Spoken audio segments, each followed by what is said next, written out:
Ya menurut saya sih Vietnam memang tim yang sangat kuat sih, tim yang sangat kompak juga emang. Itu pernyataan dari Pratama Arhan, pemain timnas Indonesia, yang ia menyebutkan bahwa timnas Vietnam itu tim kuat.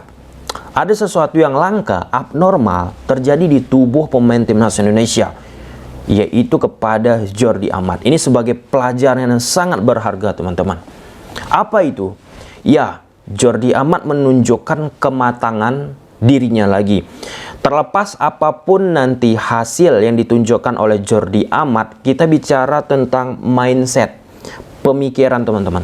Jordi Amat saat menghadapi Thailand, sebelumnya ia mengatakan bahwa saya tidak takut, kami akan memberikan hasil yang terbaik, dan kalau bisa berada di posisi atas dari timnas Thailand. Hasilnya ya timnas Indonesia kita tidak mampu berada di peringkat pertama, tetapi apa yang dituangkan oleh Jordi Amat ini dari sisi mentalitas itu jarang terjadi ataupun jarang keluar dari pemain-pemain timnas Indonesia kita dari sisi statement. Kemudian saat jelang menghadapi timnas Vietnam, Jordi Amat kembali mengeluarkan pernyataan yang jarang kita dengar di kalangan pemain timnas Indonesia kita. Kita ambil tarik ya dari tahun 2010 sampai 2023 ini saja, teman-teman. Coba teman-teman komen siapa pemain-pemain yang melakukan hal yang sama seperti Jordi Amat. Dibilang Jordi Amat, kami tidak takut dengan timnas Vietnam. Nah, artinya Jordi Amat ini dari sisi mentalitas memang sudah terbentuk. Terbentuknya ini dari mana? Ini dia yang penting. Terbentuknya mentalitas Jordi Amat ini dari grassroots ataupun dari lingkungan sepak bola yang sudah benar dari bawah, dari sejak kecil. Nah, hal itu dimention akhirnya oleh staf official timnas Vietnam. Mereka secara nyata memperhatikan Jordi Amat. Dengan memperhatikan seperti apa track record Jordi Amat yang pernah menghadapi Cristiano Ronaldo, yang pernah menghadapi Lionel Messi, dan lain sebagainya, teman-teman. Dan itu juga disampaikan oleh Coach Sintayong, pelatih timnas Indonesia kita. Dengan apa? Jordi Amat ini levelnya berbeda. Maksudnya levelnya berbeda itu kualitasnya. Nah, dengan kualitas Jordi Amat ini yang berbeda, step up lebih mungkin, teman-teman, dari beberapa level pemain timnas Indonesia kita. Yang kita harapkan itu apa?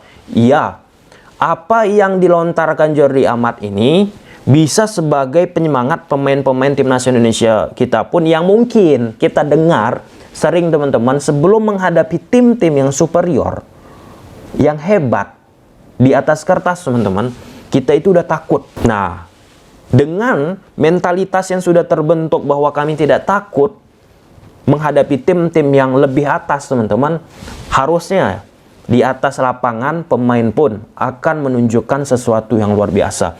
Dan itu ditunjukkan oleh Jordi Amat selama di fase grup Piala AFF, teman-teman. Pada saat menghadapi Kamboja diapresiasi, dan ada juga yang memberikan komentar itu masih saat menghadapi Kamboja, kita tunggu saat menghadapi tim yang superior. Kemudian yang kedua pada saat menghadapi Thailand, itu sih luar biasa apa yang dilakukan oleh Jordi Amat. Namun aku menunggu sih, menanti bagaimana level dari Jordi Amat ini di saat akan menghadapi pemain ataupun tipe karakter skuad lawan yang mengandalkan kecepatan.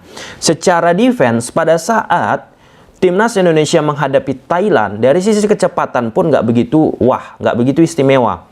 Nah, apakah Jordi Amat ini saat menghadapi lawan yang memiliki kecepatan akan mengalami kesulitan juga? Nah, kalau kita berkaca dari beberapa pertandingan yang dihadapi oleh Jordi Amat bersama JDT saat ada di Champions League ataupun Piala FA Malaysia, teman-teman, kalau aku tidak salah, Jordi memiliki masalah dari sisi menghadapi lawan yang cepat. Tetapi yang ingin aku sampaikan lagi, kita kembali ke mental, mindset, bahwa Jordi ini kita harapkan mampu membuat pemain-pemain kita pun ketika ditanya oleh wartawan, ini bukan jumawa, bukan sombong, teman-teman, tetapi ingin membentuk karakter itu, building. Nah, ketika karakter itu sudah terbentuk, menghadapi lawan-lawan yang lebih superior, harusnya bisa berbeda dari biasanya yang kita tampilkan. Dan Coach Sintayong juga katakan akan menampilkan sesuatu yang luar biasa. Ya, itu ya teman-teman tentang Jordi Amat yang luar biasa apa yang ia sampaikan beberapa sesi preskon ketika ia ditanya. Oke, kemudian kita geser ke Coach Sintayong. Ini sebentar lagi timnas Indonesia akan menghadapi Vietnam. Coach Sintayong tentunya harus hati-hati. Kenapa aku sebut hati-hati teman-teman? Kita bicara Indonesia di fase grup imbang saja, itu bulian, tekanan, pressure banyak banget ditujukan kepada pemain timnas Indonesia. Tak sedikit juga banyak ditujukan kepada Coach Sintayong. Keputusannya inilah, itulah, inilah, harusnya ginilah, jangan tarik inilah. Kebayang kan? Kalau misalnya timnas Indonesia bersama Coach Sintayong juga di semifinal ini tidak mampu melewatinya, mengalahkan Vietnam, apa yang akan ditujukan kepada pemain plus Coach Sintayong?